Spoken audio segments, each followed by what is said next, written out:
Neftçala rayonunun Bankə qəsəbəsi hazırda səssiz, adi bir balıqçı qəsəbəsi kimi görünsə də, bir zamanlar buradan dünyanın dörd bir yanına balıq və kürü göndərilirdi.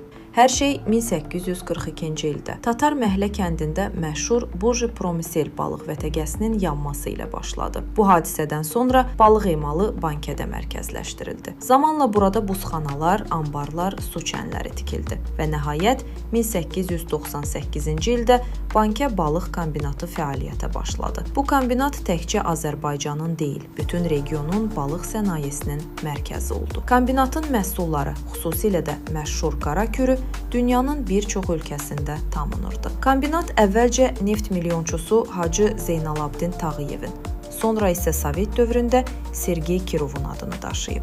Kombinat 1996-cı ilə qədər fəaliyyətini davam etdirib. Bugün isə bina baxımsız və unudulmuş vəziyyətdədir. Tikili ölkə əhəmiyyətli memarlıq abidəsi kimi qeydə alınıb. Bəs görəsən bu tarix yaşayacaqmı, yoxsa tamamilə silinib gedəcək?